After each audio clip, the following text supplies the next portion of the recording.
You just realized that you needed to hire someone yesterday. How can you find amazing candidates fast? Easy. Just use Indeed. When it comes to hiring, Indeed is all you need. Stop struggling to get your job posts seen on other job sites. Indeed-sponsored jobs help you stand out and hire fast. With sponsored jobs, your post jumps to the top of the page for your relevant candidates so you can reach the people that you want faster. And it makes a huge difference. According to Indeed data, sponsored jobs posted directly on Indeed have 45% more applications than non-sponsored jobs. Plus, with Indeed-sponsored jobs, there's no monthly subscriptions, no long-term contracts, and you only pay for results. How fast is Indeed? Well, in the minute I've been talking to you, 23 hires were made on Indeed, according to Indeed data worldwide. There's no need to wait any longer. Speed up your hiring right now with Indeed. And listeners of this show will get a $75 sponsored job credit to get your jobs more visibility at Indeed.com/BWN. Just go to Indeed.com/BWN right now and support our show by saying that you heard about Indeed on this podcast. Indeed.com/BWN. Terms and conditions apply. Hiring? Indeed is all you need. Talkspace is the #1 rated online therapy site, bringing you professional support from licensed therapists and psychiatrists who you can access anytime, anywhere. Talkspace makes getting help convenient. Signing up is easy. You can get paired with a licensed provider typically within 48 hours. You could take your appointments from the comfort and privacy of your home, and you could even talk things out between sessions by sending text messages to your therapist. Also, you with Talkspace can get therapy and medication all in one place, and Talkspace gives high-quality care that's backed by science. Talkspace partners with major research institutions to validate treatment methods, making sure you receive the best care possible from anywhere. Talkspace makes getting the help you need easy, accessible, and affordable. Most insured members have a $0 copay, and listeners of the Al Galdi podcast can get $80 off their first month of Talkspace. Go to Talkspace.com/podcast and enter the promo code SPACE80. That's SPACE80. Talkspace.com/podcast. Promo code SPACE80 for $80 off your first month of Talkspace.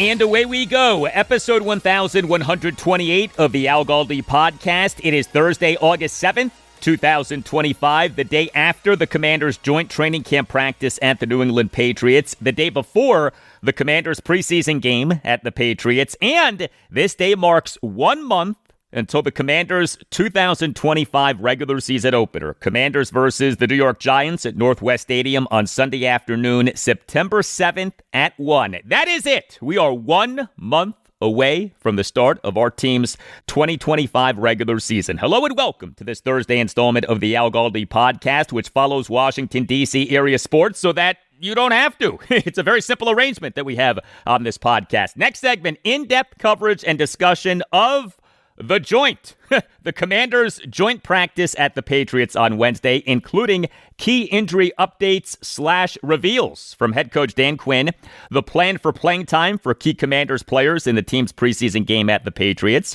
how quarterback Jayden Daniels and the Commanders' offensive line, especially left tackle Laremy Tunsil, were especially impressive in the joint practice at the Patriots, a rant on the notion of increasing leverage for receiver Terry McLaurin in his stalled contract extension negotiations with the Commanders, insight on two Patriots-turned-Commanders players in edge defender Deatrich Wise Jr. and cornerback Jonathan Jones, and more. And also on the show, I'll talk Nationals and Orioles. The Nats, they on Wednesday evening snapped their 6-game losing streak, a 2-1 walk-off win over the Athletics at Nationals Park. Shortstop C.J. Abrams had a walk-off RBI single, and starting pitcher Cade Cavalli, in making his first MLB regular season start in 3 years, did well. 4 1/3 scoreless innings with 6 strikeouts versus 1 walk. A feel-good night at Nationals Park. The O's, they on Wednesday afternoon won at the National League East, leading Philadelphia Phillies 5-1 to avoid a 3-game sweep as the O's battered Philly starting pitcher Ranger Suarez, who allowed 5 runs in 6 1/3 innings, and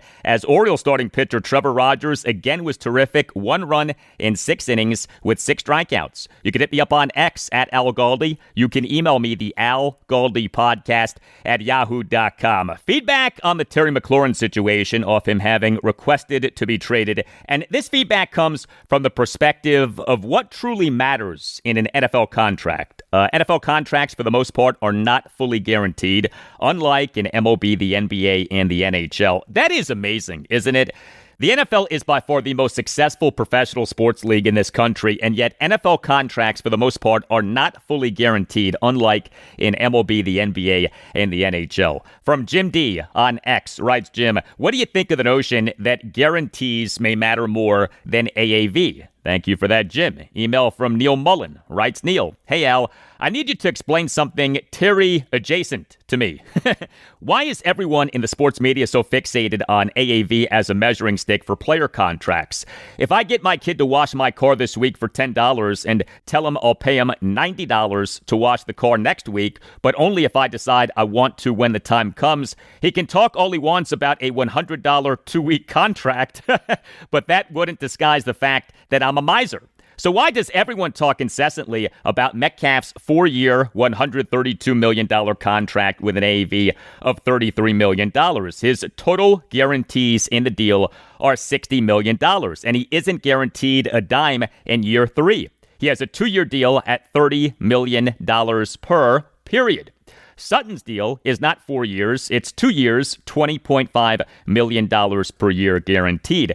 The rest is a fiction presented to the media by the agents and teams to make the former look brilliant and the latter generous, and the media members swallow this whole.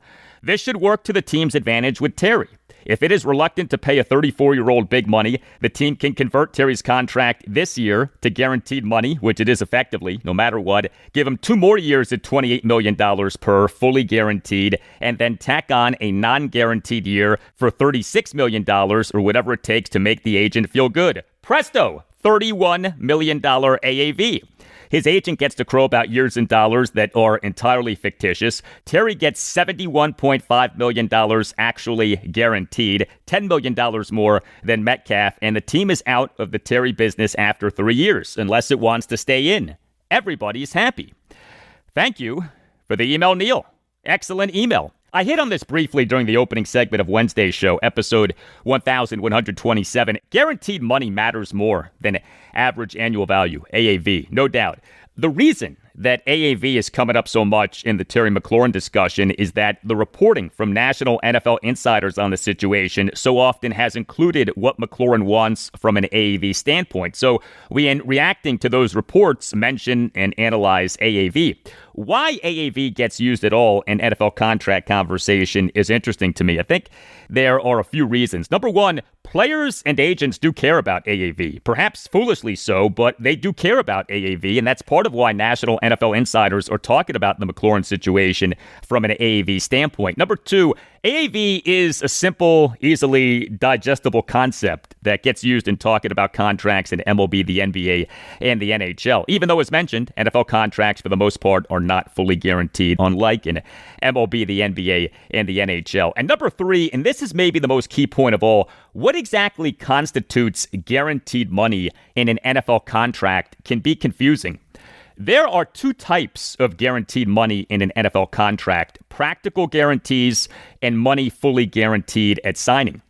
Practical guarantees refer to the portion of a player's contract that, while not fully guaranteed at signing, is highly likely to be paid out due to the timing of the guarantees or roster bonuses.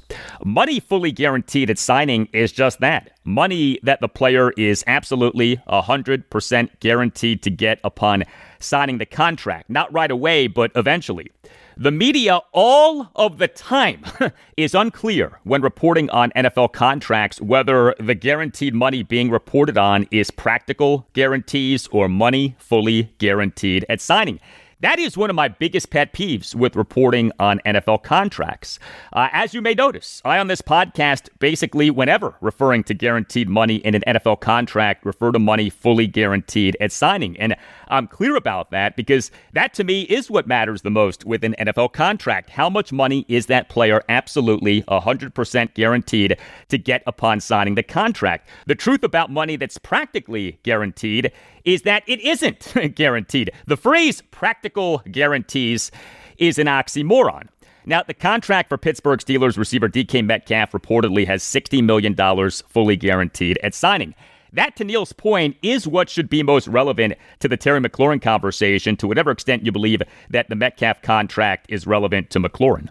Email from Craig in Manassas, Virginia on attendance at Nationals Park. Writes Craig. So I've been going to games at Nationals Park about 5 or 6 times for each of the past 17 years since the park opened.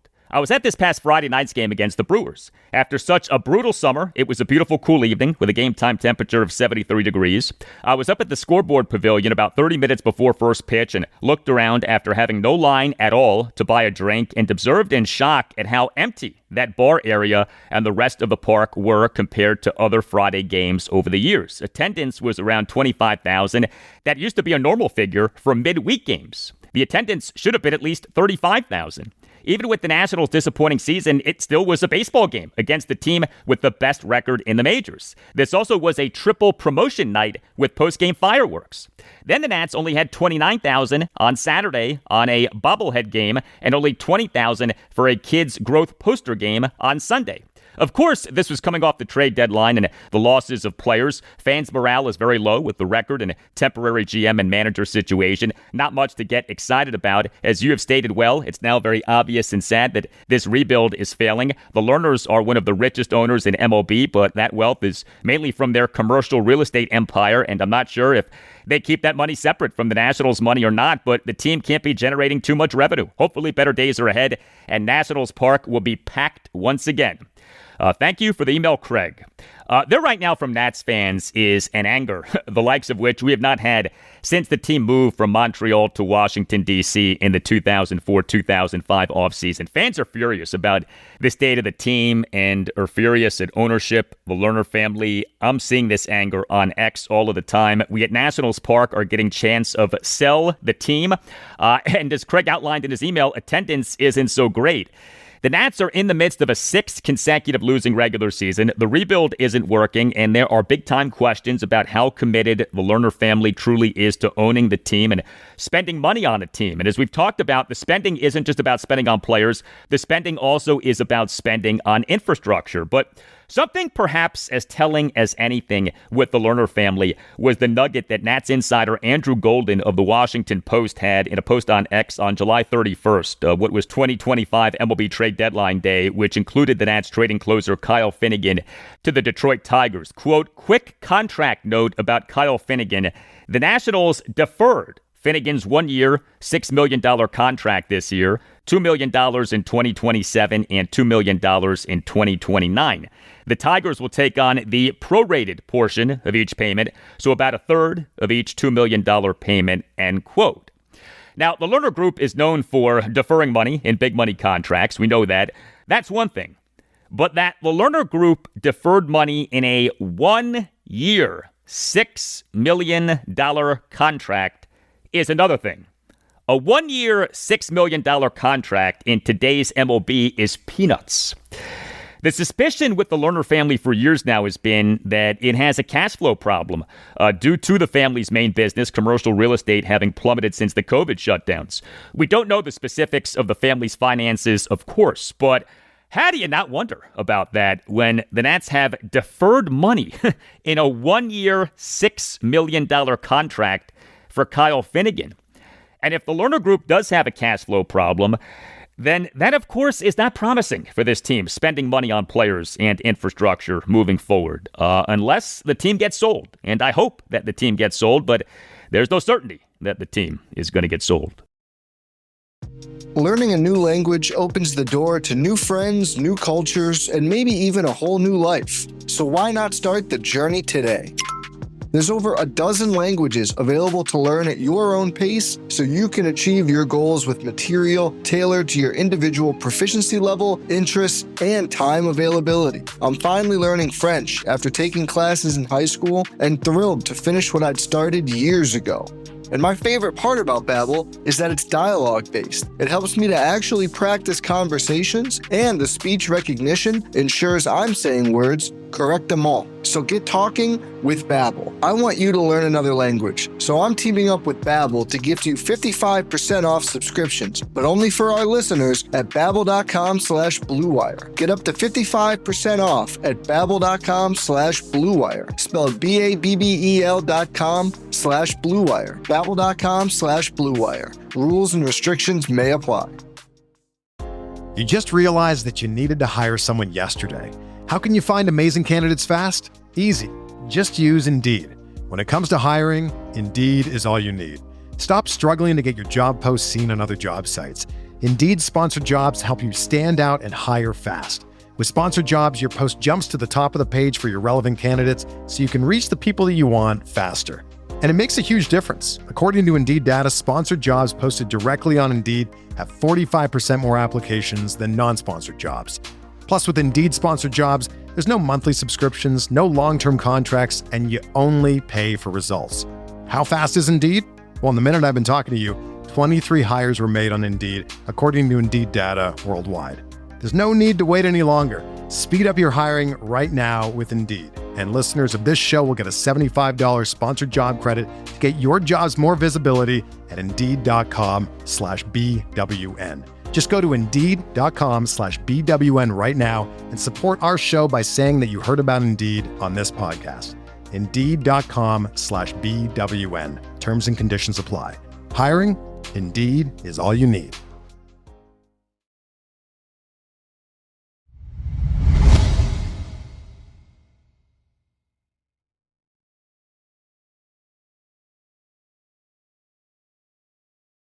Hey, please consider subscribing to the podcast if you're not already doing that. Subscribing to the podcast costs nothing. Make sure that you never miss an episode and helps out the podcast a lot. And if you're already subscribing, thank you. The Commanders had their joint training camp practice at the New England Patriots on Wednesday, and the Commanders have their game at the Patriots this Friday night at 7:30 in the opener for each team in the NFL's 2025 preseason. Wednesday's practice, it took place on fields right behind the Patriots' Gillette Stadium in Foxborough, Massachusetts. So the practice lasted for around 90 minutes, started around 10:45, ended around 12:15. We had some bigwigs, some big mahers at the practice. Among those in attendance for the Commanders were managing partner Josh Harris, the top limited partner in the Josh Harris group, Mitchell Rales, and team president Mark Klaus. Among those in attendance for the Patriots were Patriots chairman and CEO Robert Kraft, Boston Celtics star Jason Tatum, and rock legend John Bon Jovi. Bon Jovi now is 63. He looks great.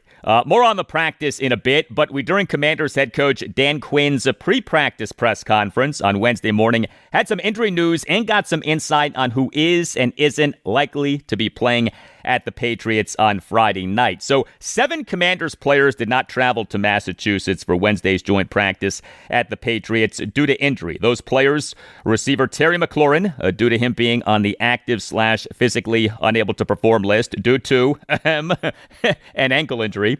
Right guard Samuel Cosmi, due to him being on the active/physically unable to perform list due to his torn right ACL that he suffered in the 45-31 win at the Detroit Lions this past January 18th in the divisional round of the NFL playoffs. Left guard Brandon Coleman, receiver Noah Brown, QB2 Marcus Mariota, linebacker Jordan McGee, and edge defender Javonte Jean-Baptiste. Dan Quinn, during his pre-practice press conference on Wednesday morning, revealed that Marcus Mariota does have an injury. It is a lower leg strain. We'd been wondering whether him missing so much practice time was due to injury or was more due to veterans rest. No, he has an injury. Here was Quinn on Mariota's injury.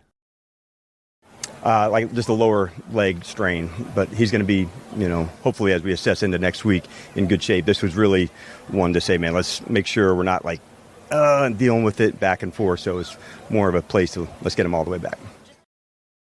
Okay, and during Dan Quinn's pre-practice presser on Wednesday morning, had this exchange between Adam Kilgore of the Washington Post and Quinn. With Marcus, I guess what's your level of concern there, and is it related to what he dealt with last year?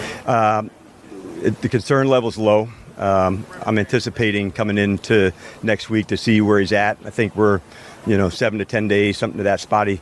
So the concern level is low. All right, good to hear that. What about Noah Brown? He and the Commanders' 42-19 win over the Tennessee Titans at Northwest Stadium last December 1st suffered a season-ending kidney injury, and he this past June 11th got carted off the field on what was day 2 of the team's 3-day mandatory minicamp. We, to this day, do not know what exactly that injury was, but we on Wednesday morning had this exchange between Commanders insider John Keim of ESPN and Dan Quinn.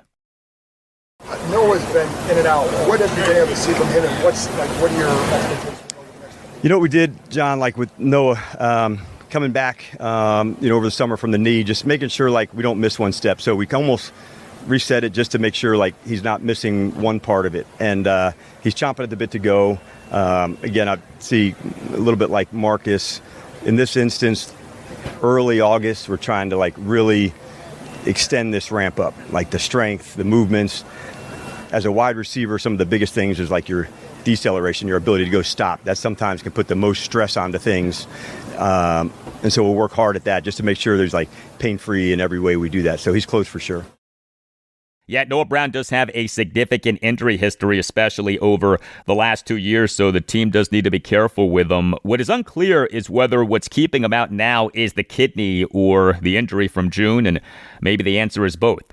The trend in the NFL in recent years has been that joint practices are more valuable than preseason games, especially because key players participate far more in the joint practices than in the preseason games.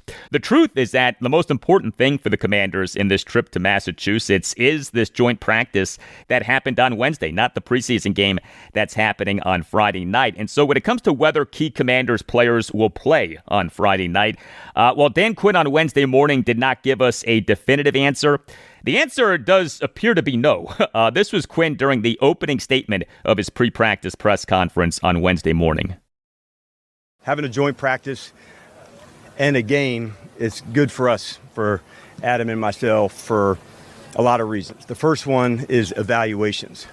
There'll be some that'll play a lot in the practice and none in the game. There'll be another crew of players that'll play some at practice and some in the game, and then there'll be another group of players that'll play limited here today and a lot in the game. So the goal over those 2 sessions, how many evaluations can you get? As opposed to one that gets a bunch here and a bunch in the game, can we spread some of those out so by the time we get into the weekend, man, we got a lot of tape to look at and a lot of guys to put in the spot. So I want to give you the big picture stuff on some guys that were out. I'll give you a better assessment when we get back home where they're at. There's nothing long-term injury-wise for them. And then kind of give you our philosophy of the joint practice leading into the game. So all that said, let's get rocking with you guys. So Dan Quinn right there saying that there would be some players who would participate a lot in the joint practice but then not play at all in the game, and also that there would be some players who would participate some in the joint practice and then play some in the game, and then also that there would be some players who would not participate a lot in the joint practice but then play a lot in the game. Well, the QB1, Jayden Daniels, he and a lot of other key Commanders players participated a lot in the joint practice on Wednesday. So it does appear as if he and a lot of other key players will not be playing on Friday night. And Marcus Mariota isn't playing on Friday night. So Friday night sets up to be the Sam Hartman and Josh Johnson show at quarterback for the Commanders. And that's just fine by me. As I've said, I do not think that Daniels and Mariota need to play a single snap this preseason. Jayden Daniels during this joint practice on Wednesday did well. We have not talked a lot about the kind of training camp that he's having, but he's having a good camp, and he had a good day on Wednesday. Ben Volen, senior NFL writer for the Boston Globe, he had a post on X on Wednesday morning, quote, Jayden Daniels is absolutely surgical in 11-on-11, never misses a read, end quote. Daniels early in the practice had a good thing going with tight end Zach Ertz, the first 11-on-11 period for the offense. Daniels went 3 for 3 with 2 completions to Ertz. Another big positive for the Commanders during this joint practice was their offensive line, especially left tackle Laremy Tunsil. From Commanders insider J.P. Finley of NBC4 in a post on X on Wednesday morning, quote, I get the Pats aren't the 85 Bears, but the Commanders O-line has looked terrific. Wiley and Connerly playing well. Tunsil dominant, end quote. From Zach Selby, senior writer for Commanders.com in a post on X on Wednesday morning, quote, watching Tunsil in pass pro is such a work of art. He just put Keon White into the ground with little effort, end quote. From John Keim in a post on X on Wednesday afternoon, quote, left tackle Laremy Tunsil's size really jumps out in pass pro. Big dude, long arms, all of it helps. Protected the edge well. Did get called for one holding penalty, otherwise clean. End quote. We, of course, take all of this with a grain of salt. We're talking about practice, but it was good to see this. The joint practice was a spirited practice. Guys were fired up. Commanders running back Brian Robinson Jr. was especially fired up. This from Zach Selby at a post on X on Wednesday morning. Quote, B-Rob is fired up today. He had a couple of really nice runs and has been trying to get his teammates hyped up in the huddle. End quote. Maybe Robinson was fired up because the man who he supplanted as the Commanders' RB1, Antonio Gibson, is on the Patriots. Remember that. That was one of the big storylines from the Commanders' 2022 preseason. Antonio Gibson, during the 2022 preseason, lost his spot as the Commanders' RB1. This due to a major fumbling problem. Gibson, in March 2024, signed with the Patriots as an unrestricted free agent. He, for the Patriots last regular season, 17 games, 744 yards from scrimmage, just one touchdown, which was a rushing touchdown. If you are wondering whether there were any fights during this joint practice on Wednesday, no, not really. There were some skirmishes, but no full-fledged fights, although Patriots head coach Mike Vrabel did come up bloody from Patriots insider Phil Perry of NBCS Boston in a post on X on Wednesday morning. Quote, Mike Vrabel, mixing it up even more than usual today, dove to the ground to break up a fight between an unidentified Patriots offensive player and an unidentified Commanders defensive player. Vrabel ended up at the bottom of a mass of humanity, came up with a bloody cheek, end quote. From Zach Cox of the Boston Herald in a post on X on Wednesday morning. Quote, Mike Vrabel is bleeding from his face after diving into a pile to try to prevent a fight. Can't say I've ever seen that before. End quote. I love it. Good for Mike Vrabel. The joint practice was a mixed practice for Commanders cornerback Mikey Sainristil. He got beat a few times by receiver Demario Douglas. Okay, that's going to happen. Sainristil did have an end zone interception on a pass that was tipped by linebacker Bobby Wagner. Cornerback Trey Amos continued to have a good training camp. This from John Keim in a post on X on Wednesday afternoon. Quote, cornerback Trey Amos continued his strong summer with a solid showing. No one wins every play, but he did a nice job on a couple routes versus Stephon Diggs on one patient jam, disrupt, overthrow on a fade to the end zone, messed up the timing. End quote. A lot of good work for both teams in a practice like this. Now, I did want to address something else that came up during the practice and has been coming up lately with Terry McLaurin having requested to be traded off his stalled contract extension negotiations with the Commanders. And that is that his absence and also the frequent absence of Noah Brown have exposed the Commanders' receiving corps as not being very good, and that exposure has increased the leverage for McLaurin in this contract situation. This from Commanders insider Nikki Javala of The Athletic in a post on X on Wednesday afternoon. Quote, the Commanders' lack of depth at wide receiver is concerning. Terry McLaurin didn't have a ton of leverage in contract negotiations with the team, but that part is growing increasingly favorable for him. End quote. A few things on this. First of all, the Commanders lack certainty at receiver even with Terry McLaurin. The team does not have a lot of certainty at receiver. The team has a lot of potential at receiver, but beyond Terry McLaurin, there are a lot of questions. Does Deebo Samuel Sr. bounce back from a down season? Does Noah Brown stay healthy? Is Luke McCaffrey more of a factor than he was during his rookie season? How does Jalen Lane do in his rookie season? What about Michael Gallup, who was back in the NFL off in July 2024, having announced his retirement? A lot of uncertainty with this Commanders receiving corps, even with Terry McLaurin. But second of all, this uncertainty, to whatever extent it is being exposed during training camp, does not substantially increase Terry McLaurin's leverage in these contract extension negotiations with the team. He doesn't have the leverage.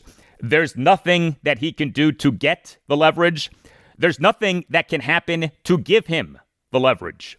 McLaurin is under contract for the 2025 season. This is something that some people fail to mention or recognize. He's under contract for the 2025 season. The team has him for the 2025 season, and he's not sitting out the 2025 season. Why? A, this coming season will be his age 30 season, so him sitting out a year and then coming back for his age 31 season would only further this age concern. And B, if McLaurin did sit out the upcoming regular season, his contract would toll. In other words, he would not get credit for the season. He would not get what is called an accrued season, and he still would be under contract to the Commanders for the 2026 season. So yes, the 2025 season is the final season of his current contract, but if he sits out the upcoming regular season, the contract tolls, and he's still under contract to the Commanders for the 2026 season.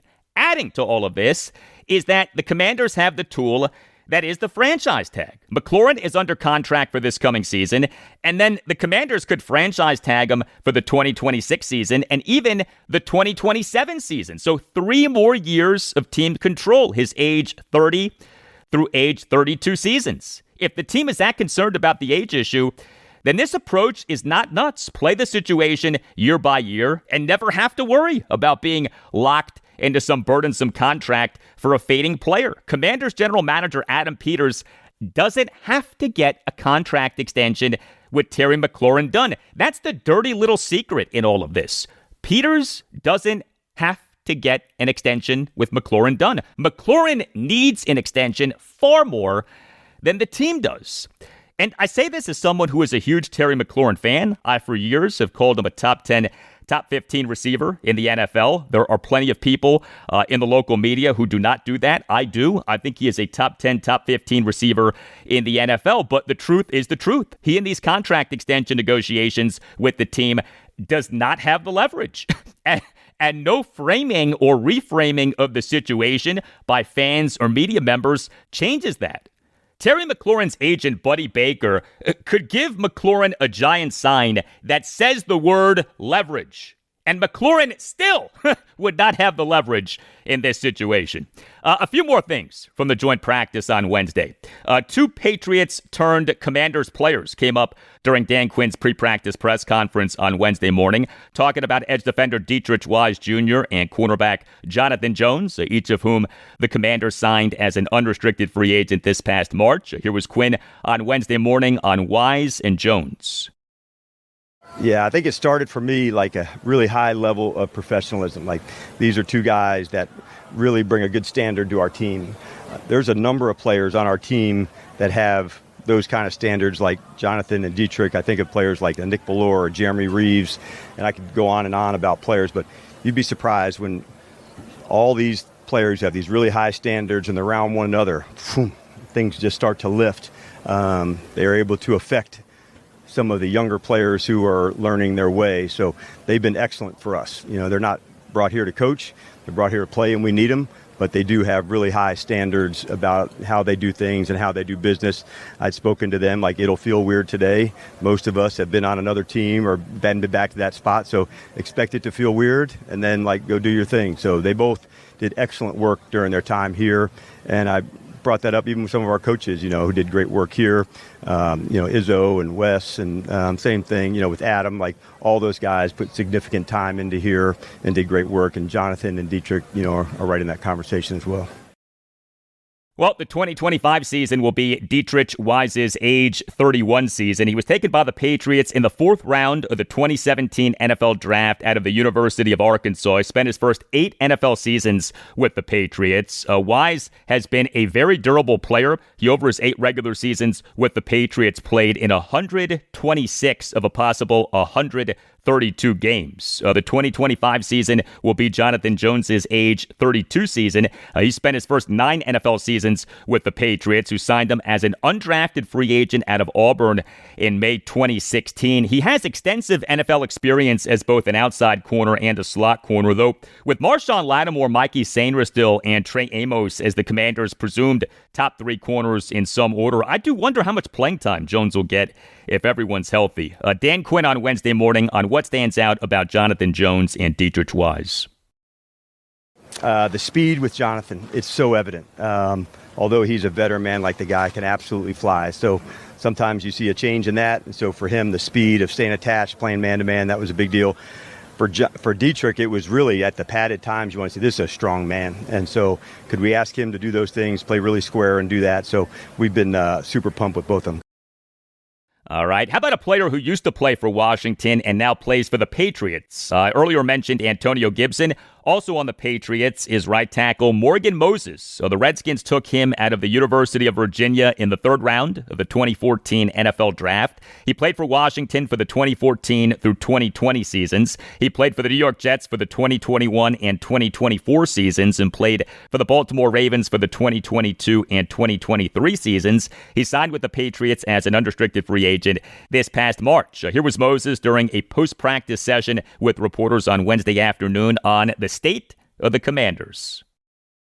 Obviously, man, the talent's always been there. Even when we were there in the earlier years, man, we always had a talented team. And, but now they got a coach that can lead by example, that it's a player's coach. You look around the league and how people talk about Dan Quinn, he's a player coach. I mean, people want to follow him. And I think that makes the process a lot easier when you got a coach like that. And obviously they've done a great job with, drafting and bringing guys in. So that's always a beautiful thing. And so, anytime, I tell everybody, I grew up in that Washington-Dallas Thanksgiving game. So, anytime, Washington, Dallas are doing good, the NFL is a better place. So, but from us, look from afar, just, seeing what they're doing, competing, and changing the culture, and that's big. Yes, it is. Good to hear from Morgan Moses. Catering by Uptown. It provides catering to perfection. Whatever event you're planning, especially a wedding, visit cateringbyuptown.com. Mention that Al Galdi sent you and see what Catering by Uptown can do for you. Catering by Uptown provides both great service and a great price. Catering by Uptown is a family business. It's run by the Pereiras, who are great Commanders fans and loyal supporters of this podcast. Catering by Uptown specializes in handling everything so that you don't have to. Catering by Uptown understands that special events deserve to be celebrated in style and thus takes care of every detail so that you can enjoy your event. Great service, amazing cuisine, and reliability are the foundation of what makes Catering by Uptown one of the most referred caterers throughout Maryland, Washington, D.C., and Northern Virginia. And know this, if you visit cateringbyuptown.com and click on venues, you can set up your own personal tour of one of Catering by Uptown's premier venues, including outstanding waterfront venues. Catering by Uptown offers the ability to coordinate services at over 100 of the best reception halls, vineyards, farms, historic homes, event venues, banquet facilities, and wedding venues in the area. Visit cateringbyuptown.com and make sure that you mention that Al Galdi sent you. That's cateringbyuptown.com and make sure that you mention that Al Galdi sent you.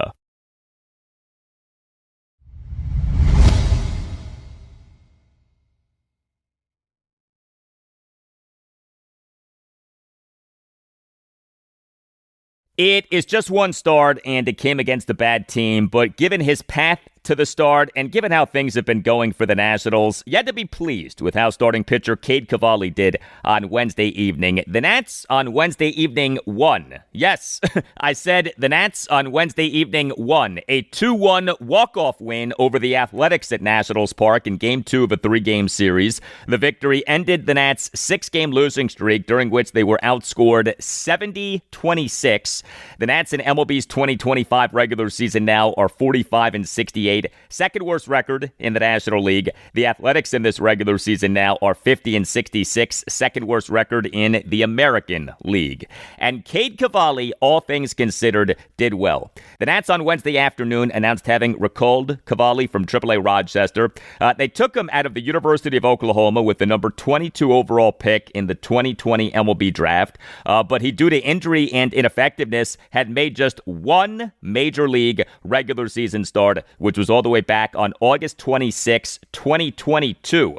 He, in March 2023, underwent Tommy John surgery on his right elbow. He was not having a good season for AAA Rochester. 15 starts, 65 innings, ERA of 6.09, whip of 1.55, though he did have a strikeouts per 9 innings of 9.97. But he got promoted from Rochester to make this start on Wednesday evening, in large part because of the Nats' lack of legitimate starting pitching options. But credit to Cavalli, he was impressive. He tossed 4 1/3 scoreless innings with 6 strikeouts versus 1 walk. Love that. 6 strikeouts versus 1 walk. His average four-seam fastball velocity was a robust 97.3 miles per hour per StatCast. best. He gave up just 3 hits, all of which were singles.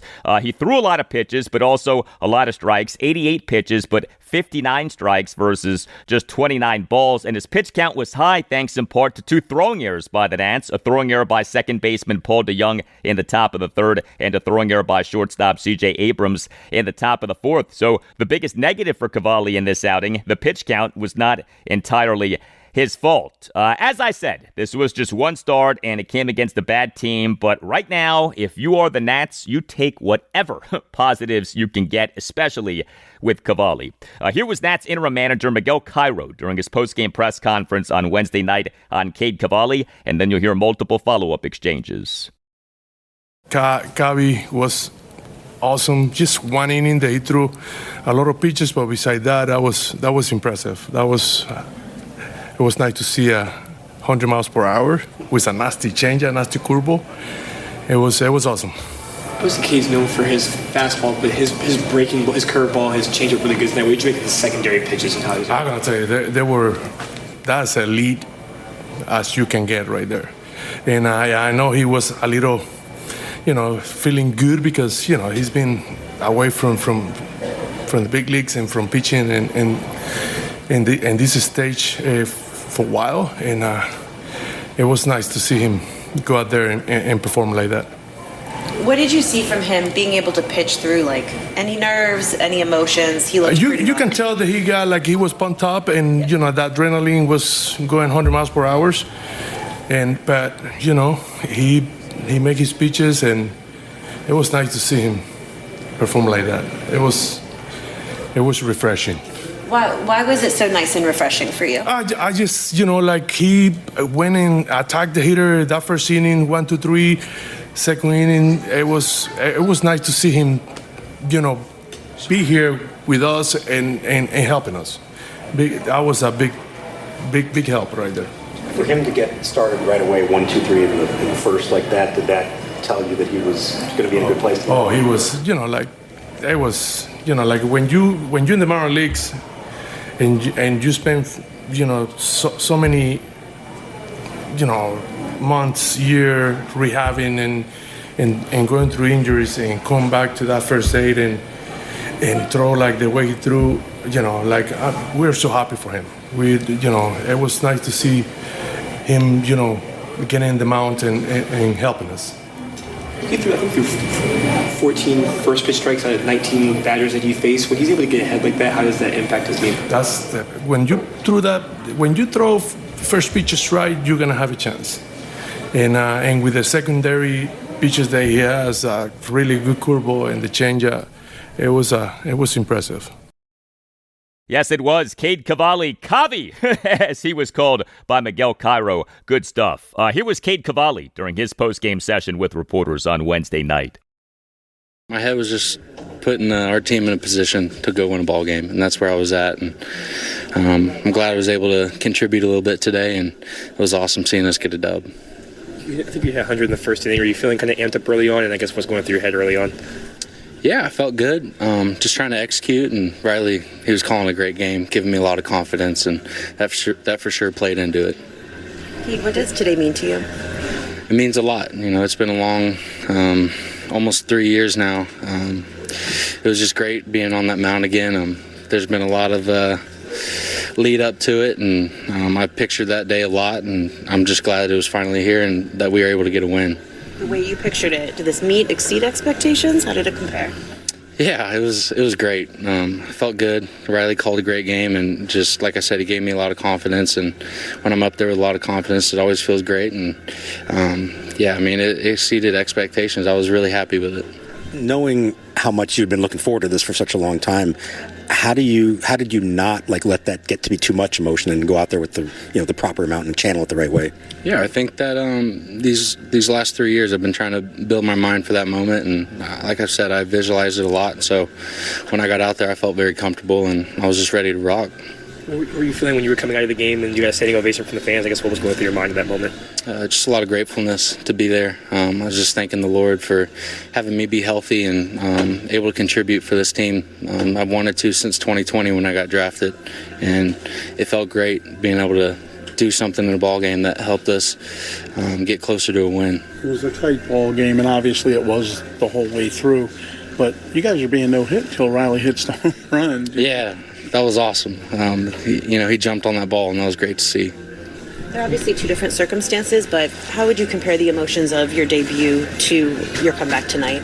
For sure different. I felt like I was a little more amped up in the debut. I've been visualizing this for 3 years, and a lot of work's been put into it. And not saying that a lot of work wasn't put in a debut, but it had been so long gone that I almost forgot what it felt like. So it was great today.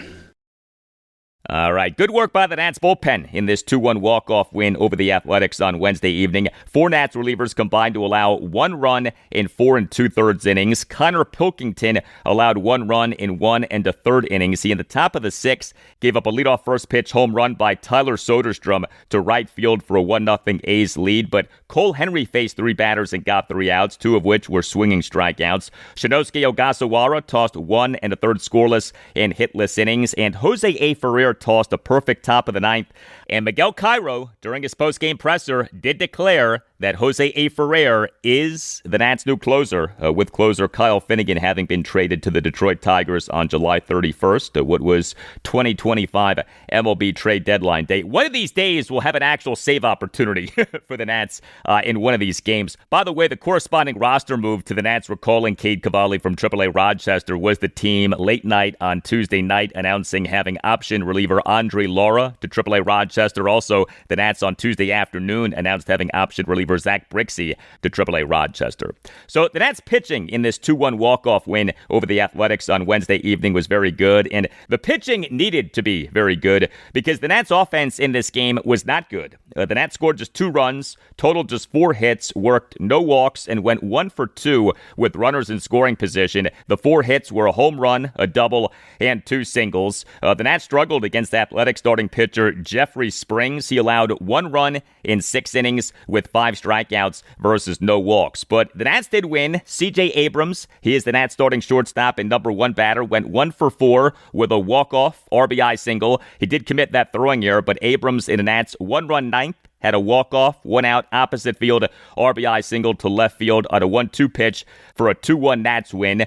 Scoring on that single was Robert Hassel III, who probably should have been thrown out. He was sent home on an aggressive send by Nats third base coach Ricky Gutierrez, but the play worked out. Hassel in this game as the Nats starting right fielder and number 8 batter went 1 for 3 with a double. Hassel in that Nats 1-run 9th had a leadoff double to right field on a ball on which Athletics right fielder Colby Thomas failed in an attempt at a diving catch. Hassel's doing well. Hassel, since being recalled from AAA Rochester on August 1st, is 5 for 12 with a home run, 3 doubles, a single, and a walk. And Riley Adams, he is the Nats starting catcher and number 7 batter, went 1 for 3 with a solo homer. Adams in the Nats 1-run 6 had a leadoff full count homer to left field to tie the game at 1, despite having been down in the count at 1.02. Game 3 for the Nats against the Athletics at Nationals Park, Thursday afternoon at 12:05. Mitchell Parker will be the Nats starting pitcher. Learning a new language opens the door to new friends, new cultures, and maybe even a whole new life. So why not start the journey today? There's over a dozen languages available to learn at your own pace so you can achieve your goals with material tailored to your individual proficiency level, interests, and time availability. I'm finally learning French after taking classes in high school and thrilled to finish what I'd started years ago.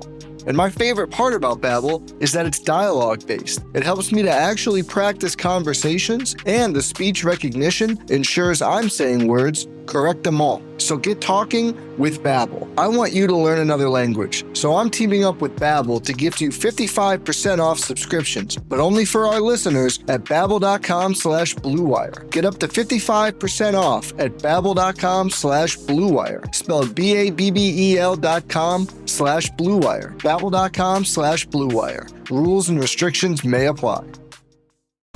You just realized that you needed to hire someone yesterday. How can you find amazing candidates fast? Easy. Just use Indeed. When it comes to hiring, Indeed is all you need. Stop struggling to get your job posts seen on other job sites. Indeed sponsored jobs help you stand out and hire fast. With sponsored jobs, your post jumps to the top of the page for your relevant candidates so you can reach the people that you want faster. And it makes a huge difference. According to Indeed data, sponsored jobs posted directly on Indeed have 45% more applications than non-sponsored jobs. Plus, with Indeed sponsored jobs, there's no monthly subscriptions, no long-term contracts, and you only pay for results. How fast is Indeed? Well, in the minute I've been talking to you, 23 hires were made on Indeed, according to Indeed data worldwide. There's no need to wait any longer. Speed up your hiring right now with Indeed. And listeners of this show will get a $75 sponsored job credit to get your jobs more visibility at Indeed.com/BWN. Just go to Indeed.com/BWN right now and support our show by saying that you heard about Indeed on this podcast. Indeed.com/BWN. Terms and conditions apply. Hiring? Indeed is all you need.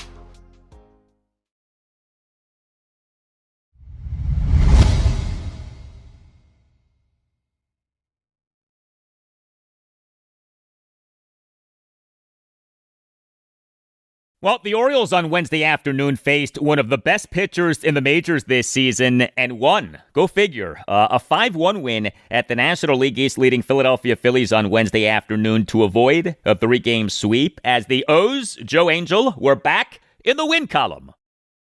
And the Orioles again in the win column.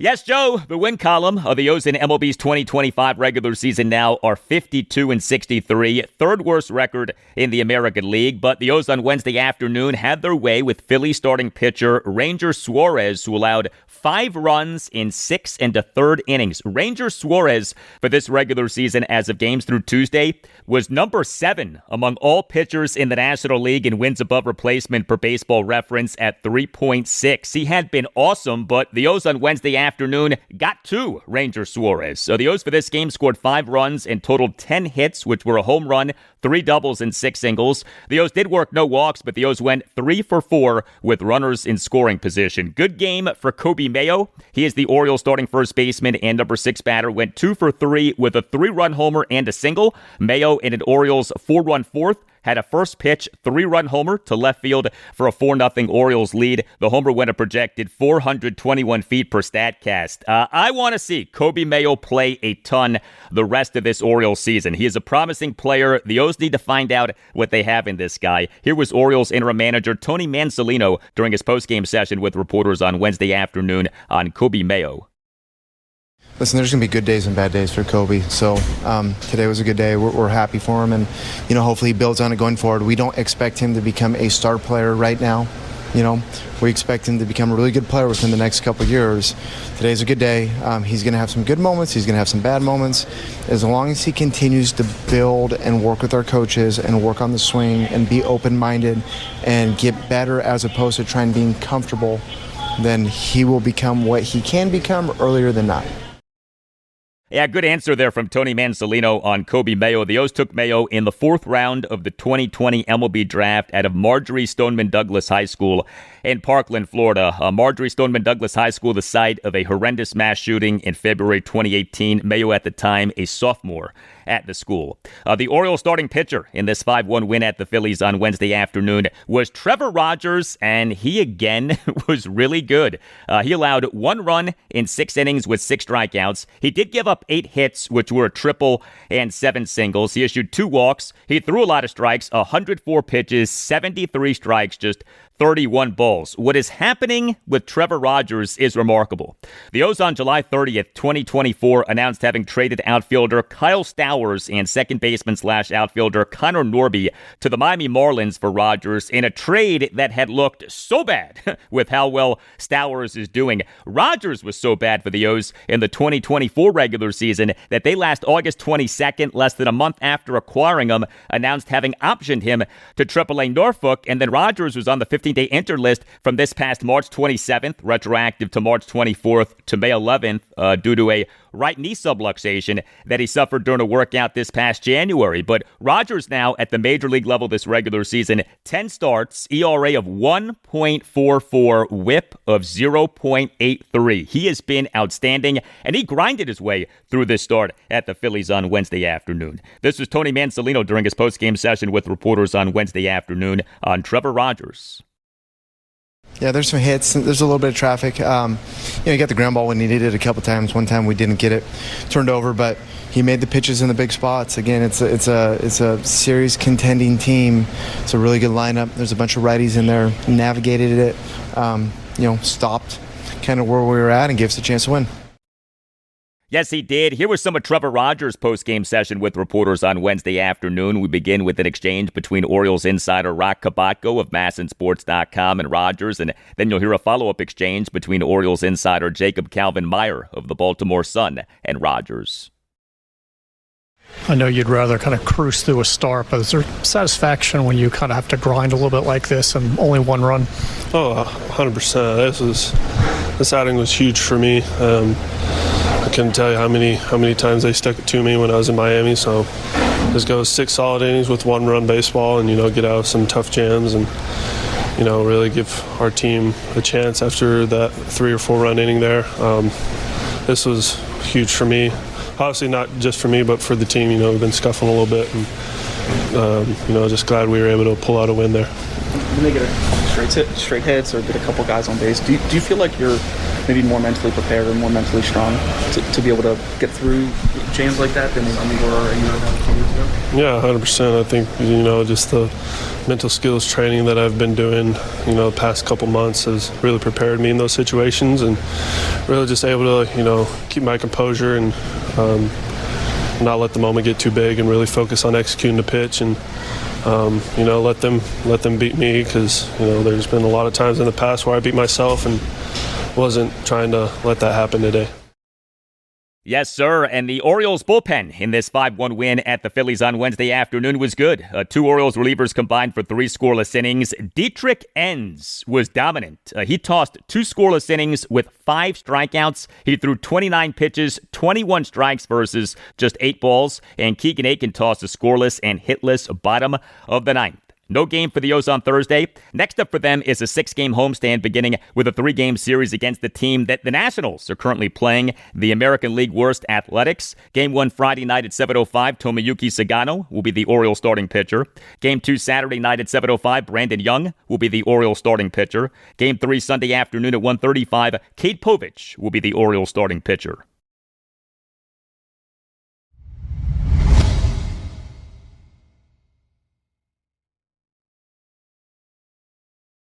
And that'll do it for you and me for now. Keep the feedback coming. You can hit me up on X at Al Galdi. You can email me the Al Galdi podcast at yahoo.com. Friday show, episode 1129. We'll have much more on the Commanders. And on Friday show, we'll talk Nationals. The Nats are home to the Athletics Thursday afternoon at 12:05 in Game 3 of a 3-game series. Have a great rest of your Thursday, and I'll talk to you on Friday. I tell everybody, I grew up in that Washington-Dallas Thanksgiving game. So, anytime, Washington, Dallas are doing good, the NFL is a better place. So, but, from us, look from afar, just, seeing what they're doing, competing, and changing the culture, and that's big.